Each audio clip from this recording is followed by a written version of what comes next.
Hello class. Last time हमने AC circuit देख लिए थे विथ रजिस्टर, इंडक्टर और कैपेसिटर।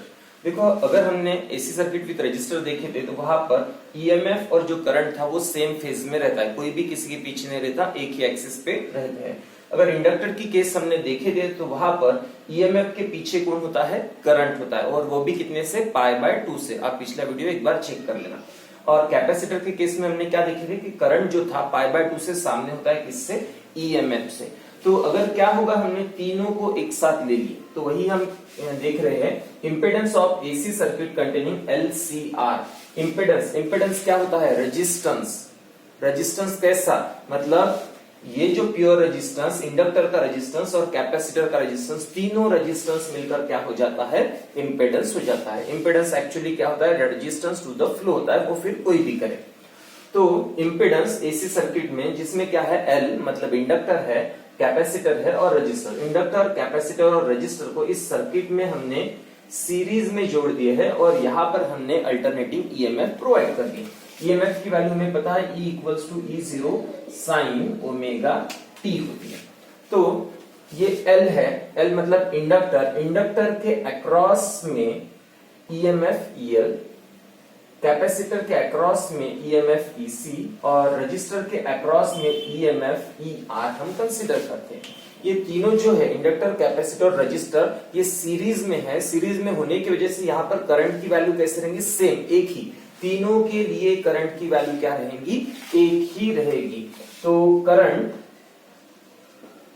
विल बी सेम, मतलब instantaneous current I = I0 sin omega t, ये क्या रहेगा? करंट। लेकिन ईएमएफ की वैल्यू तीनों के लिए अलग रहेंगी, EL, EC और ER, क्योंकि क्या होता है, ये तीनों जो चीजें है वो सीरीज में ज्वाइन किए, और सीरीज में क्या होता है? करंट सेम रहता है और वोल्टेज क्या होता है? अलग अलग। इसलिए हमने इसका नाम EL, EC और इसका नाम क्या रख दिए? ER रख दिए हैं। अब ये तीनों के लिए हम क्या करेंगे? कॉम्बिनेशन में एक फेजर डायग्राम बना लेते हैं। तो यहां पर कंसिडर करते हैं हम एक्स एक्सिस। एक्स एक्सिस पर सबसे पहले हम बनाएंगे, अगर हम रेजिस्टेंस की बात करते हैं, ये रजिस्टर जो यहां पर जोड़ा है, इसके लिए करंट क्या होगा? चलो अप्रोक्सीमेट पकड़ लेते हैं कि वहां पर जो करंट की वैल्यू है, वो करंट की वैल्यू हम इतनी कंसिडर कर लेते हैं। ये है करंट की वैल्यू, ठीक है। इसको मैं IR कंसिडर कर सकता हूं, मतलब मैक्सिमम वैल्यू। लेकिन IR क्यों कंसिडर करेंगे? क्योंकि सभी के लिए है। तो चलो इसको सीधा सीधा I0 हम कंसिडर कर लेते हैं। ये क्या है? करंट की वैल्यू। फिर रजिस्टर के लिए ही ईएमएफ की वैल्यू, वो क्या हो जाएगा? ER। लेकिन ईएमएफ और करंट दोनों कैसे होते हैं? सेम एक्सिस पर और सेम फेज में होते हैं। इसलिए इसी जगह से अगर हम कुछ ड्रॉ करेंगे तो वो क्या ड्रॉ करने वाले हैं? ईएमएफ ड्रॉ करने वाले हैं। तो चलो यही से मैं ड्रॉ कर लेता हूं ईएमएफ। इसी जगह पर क्या है? ये हो गया ईएमएफ, ठीक है। इसको मैं ER बोल सकता हूं क्योंकि हम रजिस्टर की बात कर रहे हैं इसीलिए। और ये करंट क्या है? सभी के लिए सेम हो जाएगा, रजिस्टर, इंडक्टर और कैपेसिटर के लिए भी। और रजिस्टर के केस में ईएमएफ और करंट सेम फेज में होते हैं, इसलिए एक ही एक्सिस पर हमने इसको ड्रॉ कर दिए। सपोज यहाँ पे कर दिए। अब हम दूसरी केस लेंगे। सपोज टू भी हमने कैपेसिटर ले लिए। कैपेसिटर ले लिए तो कैपेसिटर में क्या होता है? देखो, करंट के पीछे है कौन? ईएमएफ। कितने से? π/2 से, 90 से। तो ये हो गया करंट। I0 क्या हो गया? करंट। करंट के पीछे कौन रहेगा? ईएमएफ रहेगा। कौन से केस का? कैपेसिटर के केस का। तो चलो मैं इसको EC नाम देता हूं। सभी के नेमिंग थोड़े से चेंज कर दी। ये EC हो गया, इंडक्टर के केस में EL हो गया, और ये क्या हो गया? ER। तो EC क्या हो रहा है? करंट से पीछे, कितने से? 90 से। तो ये करंट हो गया। करंट से 90 से पीछे कौन है? वो है EC, ठीक है। करंट वही रहेगा क्योंकि सीरीज में सबके लिए करंट सेम। फिर हम इंडक्टर की बात करेंगे। इंडक्टर में क्या हो रहा है? ये ईएमएफ जो है वो सामने है करंट से, कितने से? 90 से, मतलब π/2 से। ये करंट है और ये क्या हो जाएगा? ईएमएफ। किसका? इंडक्टर का। तो इंडक्टर के केस के लिए यहां पर मैं ड्रॉ कर लेता हूं, ये है ईएमएफ फॉर इंडक्टर, ठीक है। तीनों हमने ड्रॉ कर लिया। यहाँ पर देखो ये करंट हमने 0 पर ड्रॉ किए, ईआर भी हमने 0 पर ड्रॉ किए हैं, ईसी मतलब ईएमएफ ऑफ अक्रॉस कैपेसिटर ये इसको 90 डिग्री में है, लेकिन कैसे है वो पीछे है, ये क्या है करंट के पीछे है, और ये जो ईएल है ये करंट के कैसे है आगे है। तो ईआर और ईएल में 90, ईआर और ईसी में 90 का एंगल है, मतलब π/2 का एंगल है, और ईएल और ईसी में देखते हैं तो यहां पर कितने का एंगल है 180 का एंगल है। तो इन दोनों का अगर हम रिजल्टेंट निकालते, किसका ईएल और ईसी का रिजल्टेंट निकालते हैं, तो अपने को यही दिखता है डायग्राम से, जैसे मैंने ड्रॉ किया है, जैसे भी हो गया है, तो ईएल हमें बड़ा दिखता है एज कंपेयर टू ईसी। तो हम अगर कंसिडर करते हैं कि EL is greater than EC, ऐसा हम कंसिडर करेंगे, तो उसके हिसाब से देखो इन दोनों का रिजल्टेंट निकालते, एक इस डायरेक्शन में एक इस डायरेक्शन में, तो दोनों का रिजल्टेंट क्या हो जाएगा, जो बड़ी वैल्यू रहेगी ईएल उससे छोटी वैल्यू माइनस होगी और बड़ी की डायरेक्शन रहेगी, तो फिर ईएल माइनस ईसी करेंगे, तो इतना हम क्या करेंगे यहां से माइनस कर देंगे, तो इतना इतना सपोज टू भी बचता है, ठीक है। तो जो इतना मैं लिख रहा हूं यहां से लेकर यहां तक, मतलब यहां से लेकर ये जो यहां तक है, ये जो वैल्यू है ये क्या हो जाएंगी ई एल माइनस क्या हो जाएंगी ईसी, ठीक है। ये हो गया ई एल माइनस ईसी, ये वाला वेक्टर, इन दोनों का रिजल्टेंट, ईसी का काम हो गया। अभी क्या बचा है ई आर, तो ये जो दो है ई एल माइनस ईसी और जो ई आर है, इन दोनों का रिजल्टेंट, इन दोनों का क्या रिजल्टेंट। तो चलो कंसिडर कर लेते हैं इन दोनों का रिजल्टेंट, कहीं तो भी ये है और ये भी ईएमएफ है अक्रॉस रजिस्टर, और ये जो ईएमएफ है इन दोनों का रिजल्टेंट है, और अब इन दोनों का जो भी रिजल्टेंट है उसको मैं कंसिडर करता हूं ई, ये क्या है इसका ईएमएफ है। तो अब हमें इस ईएमएफ को फाइंड आउट करना है, तो इसको कुछ नेमिंग भी हम कर लेंगे, एज पर बुक ही मैं इसकी नेमिंग कर लेता हूं, एक मिनट। तो हमने इनको नेमिंग कर दिए हैं, सभी के नेमिंग, जैसे के पी ओ एम ये नेमिंग कर दिए हैं। ये ई में थोड़ा सा यहां पर लिख लेता हूं, ये इन दोनों का क्या है रिजल्टेंट है। अब ईएल क्या होता है ईएमएफ अक्रॉस इंडक्टर, तो E equals to I R अपने को पता है, जैसे E equals to I R, देखो आई इंटू क्या हो गया है आर, ठीक है, EMF equal to current into resistance. इस केस में E इक्वल्स टू क्या हो जाएगा I, और रेजिस्टेंस क्या है इस केस में, वो क्या है XC, मतलब कैपेसिटिव रिएक्टेंस। इस केस में EL के केस में वो क्या हो जाएगा I, और XL मतलब इंडक्टिव रिएक्टेंस। मैंने उसकी वैल्यू यहीं पे लिख दिया, आप ये जनरली थ्योरी में लिख लेना। अब हम क्या करेंगे, ये E जो है, E जो मैंने क्या बोला था कि इन दोनों का क्या है रिजल्टेंट है, तो रिजल्टेंट है तो कोई एंगल हम कंसीडर करते हैं, सपोज टू बी फाई, इतने एंगल पर ये हॉरिजॉन्टल से अवेलेबल है। अब यहां पर अगर हमें इसकी वैल्यू फाइंड आउट करना है तो हम क्या कर लेते हैं, एक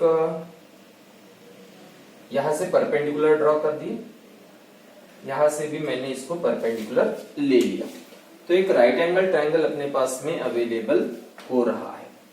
तो इस राइट एंगल ट्रायंगल के हिसाब से अगर E की वैल्यू फाइंड आउट करनी है, तो अभी क्या क्या वैल्यूज पता है अपने को, ये पता है वैल्यू ER, ये वैल्यू अपने को पता है EL माइनस EC, और ये जो है वो है OP। तो अगर हम यहाँ पर ये जो ट्रायंगल है OPK, यहाँ पर अगर हम पाइथागोरस का थ्योरम यूज करते हैं, ठीक है, तो Pythagoras theorem in triangle OPK, तो अगर वैसा करते हैं तो हाइपोटेन्यूज का स्क्वायर मतलब क्या हो जाएगा OP का स्क्वायर इक्वल्स टू PK का स्क्वायर, नहीं पहले इसको OK लिख लेते हैं, ठीक है, OK का स्क्वायर प्लस PK का स्क्वायर, PK स्क्वायर। OP क्या चीज है E, तो E का हो गया square equals to okay, O से लेकर K वो क्या है यहाँ तक ER है, ठीक, O से लेकर क्या है ER, तो ER का स्क्वायर प्लस PK क्या है PK, देखो ये PK is equivalent to MO है, और MO क्या चीज है, EL माइनस EC। तो PK की जगह लिख रहा हूं मैं EL माइनस EC और उसका स्क्वायर। और हिंट यहां पर मैंने लिख दिया कि PK इक्वल्स टू ही क्या है, MO और इक्वल्स टू ही क्या है, EL minus EC, EL minus EC। आप इसको नोट करो। तो मैंने यही जो इक्वेशन आई थी वो मैंने यहाँ पे रख दिया है। अब EMF E square equals to ER। ER क्या है, EMF अक्रॉस रेजिस्टेंस। देखो ER इक्वल्स टू क्या होता है, IR, वो लिख देते हैं वहां पर IR। ये जो है इनको अगर मैंने सपोज टू बी कोई इक्वेशन मान लिया, सपोज टू बी इक्वेशन 1 मान लिया, तो इक्वेशन 1 ये तीनों जो चीज है वो इक्वेशन 1 में हम कंसीडर करते हैं। डायग्राम ही मैंने लिख दिया, आप सेपरेटली लिख लेना। तो क्या हो जाएगा, ER की जगह हम क्या लिखेंगे, IR, उसका स्क्वायर था तो इसका भी क्या कर दिए, स्क्वायर, IR का स्क्वायर, प्लस EL क्या चीज है, IXL, तो IXL और उसका भी स्क्वायर, माइनस EC क्या चीज है, IXC और उसका भी हमने कर दिए स्क्वायर। फिर E स्क्वायर इक्वल्स टू, यहां पर देखो I square R square plus यहां पर क्या हो जाएगा, फिर ये I square XL square minus I square XC square. इन दोनों जगह से हम I स्क्वायर को कॉमन निकाल सकते हैं। E स्क्वायर इक्वल टू ये हो गया I square R square plus इन दोनों जगह से I स्क्वायर को हमने कॉमन निकाल दिया, तो ब्रैकेट में बचा XL square minus XC square. फिर इन दोनों से भी I, मतलब ये पूरी टर्म होगी और ये एक टर्म होगी, इन दोनों से भी I स्क्वायर को कॉमन ले सकते हैं। E square equal to I square और अभी ब्रैकेट में इसको भी ले लेते हैं R स्क्वायर, फिर ये plus XL square minus XC square. तो ये EMF की वैल्यू आ गई। अभी आप अगर ये देखते होंगे R, XL और ये जो चीज है ये तीनों क्या है, resistances. Resistance in pure resistor, resistance in inductor, resistance in capacitor. तो अगर हमें सिर्फ और सिर्फ E की वैल्यू फाइंड आउट करनी है तो हमें क्या करना पड़ेगा, स्क्वायर रूट लेना पड़ेगा। तो taking square root on both side हम ले सकते हैं। तो अगर स्क्वायर रूट हमने ले लिए, taking square root on both side, तो E स्क्वायर का स्क्वायर रूट क्या हो जाएगा, सिर्फ E, I स्क्वायर का स्क्वायर रूट क्या हो जाएगा, I, और ये जो ब्रैकेट है इसको हम सीधा सीधा अंडर रूट में डाल देते हैं। तो R square plus XL square minus XC square. ठीक है, इस तरह से ये जो तीनों है ये तीनों मिलकर क्या होते हैं, रेजिस्टेंसेस।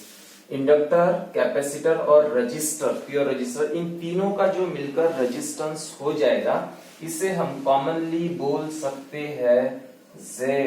और Z क्या होगा यहाँ पर, इम्पिडेंस। तो क्या बोल सकते हैं उसको, Z, R square XL square minus XC जो भी है वो कॉमन मिलकर हम क्या लिखेंगे, Z का स्क्वायर कर देंगे और यहाँ पर ये हो जाएगा इस तरह से। या फिर हम ऐसा बोल सकते हैं कि under root R square plus XL square minus XC square, इसकी जगह हम लिखेंगे Z। और यहाँ पर Z क्या है, इम्पेडेंस। Z क्या है, इम्पेडेंस। और अगर इम्पेडेंस क्या होता है अगर पूछा तो हम ऐसा बोल सकते हैं इम्पेडेंस के केस में यहाँ पर और एक चीज हम कर सकते हैं, therefore Z equals to E upon R, ऐसा लिख सकते हैं, Z equals to E upon R। तो Z क्या होता है, impedance, it is the ratio of RMS EMF to the RMS current, ये हम लिख सकते हैं। The ratio of RMS EMF to the RMS current is called as impedance. और इम्पेडेंस को और अगर थ्योरेटिकली हमें डिस्क्राइब करना है तो हम ऐसा बोल सकते हैं कि impedance is the resistance to the flow of change in flow of current. Impedance is the resistance to the change in flow of current. Current change होता है तो चेंज को अपोज करने की प्रॉपर्टी होती है इम्पेडेंस।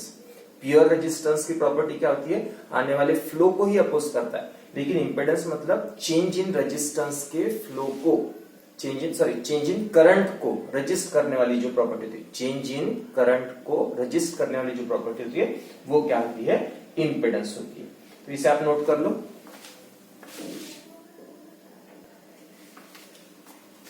देखिए, और मुझे लगता है इन दोनों को अपने को ब्रैकेट में ही रखना चाहिए। तो इसको मैं यहाँ पर ब्रैकेट स्पेशली कर रहा हूं, ये ब्रैकेट मैंने यहाँ पर कर दिया है। ठीक है, यहाँ पर इसका भी हम ब्रैकेट कर सकते हैं। इन दोनों का हम कॉमन भी स्क्वायर कर सकते हैं। ठीक है, तो इन दोनों का कॉमन स्क्वायर हम कर लेंगे। तो ऑलरेडी यहां से ना थोड़ा सा हम इसमें मॉडिफाई कर रहे हैं। ठीक है, ये चीज सही चल रही है, थोड़ा सा बस मिस्टेक है छोटी सी, उसको हम कंसीडर कर लेते हैं। जैसे ईएल की जगह आई एक्सएल वो आ गया था अपना, ठीक है, और ईसी के जगह आई एक्ससी भी आ गया था। तो ये दोनों का मिलकर हमने ब्रैकेट करके स्क्वायर कर दिया। तो ये फिर से वहां पर मैं इंप्लाई कर रहा हूं। तो यहां से क्या हो जाएगा, आई स्क्वायर हम बाहर लेते हैं, आई स्क्वायर को भी बाहर ले लिए, फिर एक्सएल माइनस एक्स स्क्वायर कर दिए, ये आई स्क्वायर बाहर आ गया। ये दोनों का कॉम्बिनेशन में स्क्वायर है और ये दोनों का यहाँ पर कॉम्बिनेशन में हम स्क्वायर कर लेते हैं। इसको थोड़ा सा आप अच्छे से एक बार कर लेना। ये इसका हो गया स्क्वायर। ओके, तो ये जो टर्म है यहाँ पर भी स्क्वायर रहेगा। एक बार बच्चों थोड़ा सा अच्छे से कर लेना, मेरे से एक मिस्टेक हो गई थी यहाँ पर। फिर z, ओके, तो z क्या होता है मैंने समझा दिया आपको। और z के जगह हम क्या लिखेंगे, ये जो ब्रैकेट है, ये ब्रैकेट के जगह हमने z लिखे थे, तो हम वही कर रहे हैं। Therefore impedance z equals to under root of R square plus XL minus XC whole square और under root of R square plus XL minus XC. अब ये एक्सएल क्या होता है, एक्सएल यहाँ पर एक्सएल देखो, एक्सएल हमने इंडक्टर के केस में पढ़ लिए थे। एक्सएल क्या होता है, एक्सएल इक्वल टू होता है ओमेगा एल और माइनस एक्ससी यानी क्या होता है 1 अपॉन ओमेगा सी, और ये ब्रैकेट कर दिया, उसका भी कर दिया स्क्वायर। तो इस फॉर्म में भी हम इंपेडेंस को लिख सकते हैं।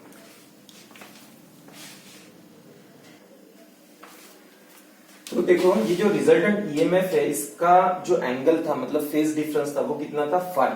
तो एलसीआर सर्किट में अगर हमें फाइव फाइंड आउट करना है, क्या फाइंड आउट करना है, फाइव मतलब एंगल जो फाइंड आउट करना है यहाँ का फाइव। तो उसके लिए जब कभी भी एंगल या फिर डायरेक्शन फाइंड आउट करना पड़ता है तो हमें टैन का रेशियो हम यूज कर सकते हैं। तो टैन एंगल कौन सा है फाइव, ये कौन से ट्रायंगल में हम कर रहे हैं ओपीके, ट्रायंगल कौन सा है ओपीके की हम बात कर रहे हैं। तो tan phi equals to opposite side, opposite side क्या है pk equals to pk upon adjacent side क्या है ok, ये हो गया ok, अपोजिट अपॉन एडजेसेंट। तो अपोजिट साइड pk, pk क्या चीज है EL minus EC, pk is equal to EL minus EC। तो pk की जगह लिख दिया EL minus EC upon ok, o से लेकर k क्या है ER, ये हो गया ER। इस तरह से tan phi इक्वल्स टू ये वैल्यू हो जाती है। EL क्या होता है IXL, EL की जगह हम लिख सकते हैं IXL माइनस EC क्या होता है IXC अपॉन ER IR। इन दोनों से I को कॉमन ले लेंगे, XL माइनस XC और अपॉन ये हो गया I टू R, I हो गया कैंसल। तो XL माइनस XC अपॉन क्या हो जाता है R। तो tan phi इक्वल्स टू ये टर्म हो जाती है। और अगर हमें phi फाइंड आउट करना है तो phi equals to tan inverse of this term XL minus XC upon हो जाता है R। तो इस तरह से हमने फाइंड आउट कर दिया phase difference in LCR circuit. ये क्या है phase difference in LCR circuit. Check करो इसे आप। तो ये फेज डिफरेंस हो गया LCR सर्किट का, मतलब XL, XC और R इनके बीच का फेज डिफरेंस ये हो गया। तो फेज डिफरेंस फाई अपने को पता है, फाई की वैल्यू हमने अभी फाइंड आउट कर ली। तो ये जो फेज डिफरेंस अगर फाई है तो फिर इंस्टेंटेनियस करंट और EMF की वैल्यू क्या हो जाएगी, तो इंस्टेंटेनियस करंट की वैल्यू क्या हो जाएगी I0 sine omega t plus five. और ईएमएफ की वैल्यू क्या हो जाएंगी, E equals to E0 sine omega t plus phi. ये इंस्टेंटेनियस ईएमएफ और करंट की वैल्यू आ गई। अब क्या होगा कि कभी इंडक्टिव रिएक्टेंस और कैपेसिटिव रिएक्टेंस सेम हो जाए, इक्वल, मतलब हम बात करेंगे अगर XL इक्वल्स टू XC है, तो XL इक्वल टू XC है तो फाई की वैल्यू कितनी हो जाएगी, ध्यान दो, XL minus XC, XL XC से मैं सेम वैल्यू माइनस करेंगे, आंसर आ जाएगा 0, तो फाई का आंसर क्या आ जाएगा 0। तो फिर when XL equals to XC, phi equals to कितना हो जाएगा 0, तो फाई इक्वल्स टू 0 हो जाएगा, तो करंट और ईएमएफ क्या हो जाएगा, I equals to I0 sine omega t, phi तो क्या हो गया 0, और E क्या हो जाएगा, E equals to E0 sine omega t, क्योंकि फाई क्या हो रहा है यहाँ पर 0। तो ये कब हो रहा है, जब XL इक्वल्स टू क्या है, XC है तब, मतलब दोनों सेम फेज में रहेंगे करंट और ईएमएफ। अगर क्या होगा कि XL जो है, और इनमें कुछ नया रिलेशन हम कर लेंगे, अगर XL ग्रेटर देन XC है, XL ग्रेटर देन XC, तो XL ग्रेटर देन XC मतलब XL की वैल्यू ज्यादा, XC की वैल्यू क्या हो जाएगी कम, तो जो भी आंसर आएगा पॉजिटिव ही आएगा, ठीक है। तो फाई की वैल्यू कैसे रहेंगी, पॉजिटिव, तो फाई कैसा रहेगा, पॉजिटिव रहेगा। और XL बड़ा है तो इस केस में हम क्या कंसीडर कर सकते हैं, ये इंडक्टेंस, इस सर्किट को इंडक्टेंस डोमिनेटेड सर्किट बोलेंगे, क्योंकि XL कैसा है, बड़ा है इसीलिए, और फाई कैसे है, पॉजिटिव, और यहां पर वोल्टेज लीड करेगा, लीड बाय फाई, वोल्टेज जो है वो करंट के आगे जाएगा, कितने से, फाई इतने से आगे जाएगा। देख लो आप इसे,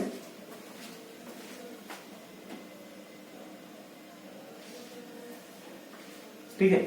फिर इस केस में तो ये हो गया, अगर XL अभी लेस देन XC होगा, तो XL अगर लेस देन होगा XC तो आंसर कैसे आएगा, निगेटिव, तो फाई कैसे रहेगा, निगेटिव, तो फाई यहां पर कैसे रहेगा, निगेटिव। तो इस केस में भी वोल्टेज क्या करेगा, लीड ही करेगा, फाई से ही लीड करेगा। लेकिन ये सर्किट कैसे होगा, क्या बड़ा है, XC, तो फिर ये क्या हो जाएगा, कैपेसिटेंस डोमिनेटेड सर्किट, और यहां पर voltage leads by phi to current, ऐसा रहेगा, ठीक है। नोट कर लो आप इसे।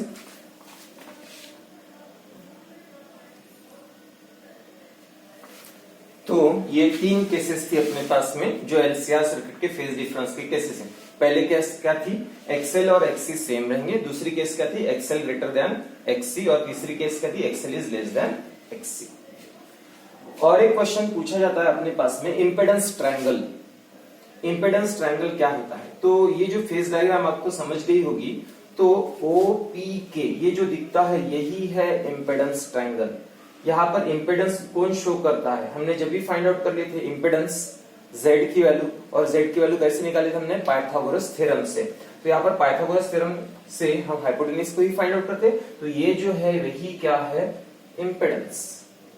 यहां से लेकर ये क्या था, रेजिस्टेंस के केस में मतलब ER था, और ये जो था वो क्या था, EL माइनस वो क्या था, EC। ये क्या था, ER, और ये क्या था, EL माइनस EC।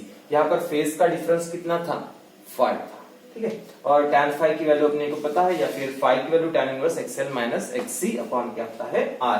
तो इस तरह से हम इसे क्या बोलते हैं, इंपेडेंस ट्रायंगल। ये लिखने के लिए आया तो आपको ये ड्रॉ करना पड़ेगा, ये बताना पड़ेगा कि ये जो डायगोनल है O से लेकर P वही क्या है, Z होता है, इंपेडेंस होता है। O से लेकर जो K होता है वो रेजिस्टेंस के केस में है, ठीक है। तो ये रेजिस्टेंस के केस में है, और ये कैसा है, EL माइनस EC, ये आपको बताना पड़ेगा। बेस O की क्या है, ER है, और P के क्या है, EL माइनस EC है। तो ये है इंपेडेंस ट्रायंगल। तो इसको हम ऐसे भी बोल सकते हैं, अगर प्योरली रेजिस्टेंस के केस में हम चल रहे हैं, तो इंपेडेंस भी क्या होता है, एक तरह का रेजिस्टेंस, तो इसको हम रेजिस्टेंस बोल सकते हैं। और EL जो हमने अभी तक EMF कंसीडर कर लिए थे, इसको हम XL और XC के भी फॉर्म में ले सकते हैं। मतलब इंडक्टिव और कैपेसिटिव का डिफरेंस क्या है, P से लेकर के जो अपोजिट साइड है, O से लेकर P क्या है, इंपेडेंस है जो कि हाइपोटेन्यूस है, O से लेकर K क्या है, वो रेजिस्टेंस है जो कि इसका बेस है। और फाई का फॉर्मूला अपने को पता है।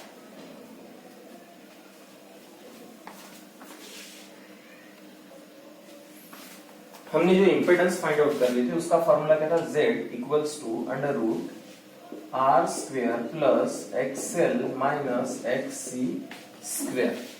तो ये जो इंपेडेंस था कौन से सर्किट के लिए था, LCR के लिए, LCR सर्किट का इंपेडेंस था।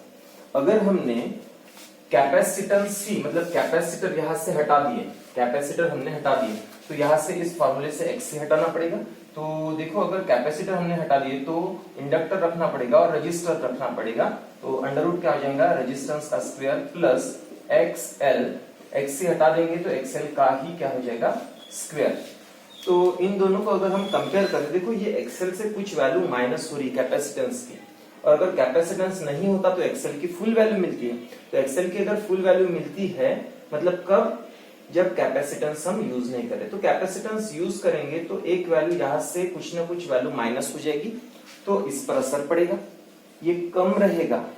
और अगर हमने XC हटा दिए तो XL की फुल वैल्यू मिलेगी, तो ये क्या रहेगा, ग्रेटर रहेगा। तो हम ऐसा बोल सकते हैं कि impedance of LCR circuit is less than impedance of only LR circuit. मतलब इंडक्टिव रिएक्टेंस सर्किट का इंपेडेंस बड़ा होता है as compare to inductive, capacitive और रेजिस्टिव सर्किट के इंपेडेंस से।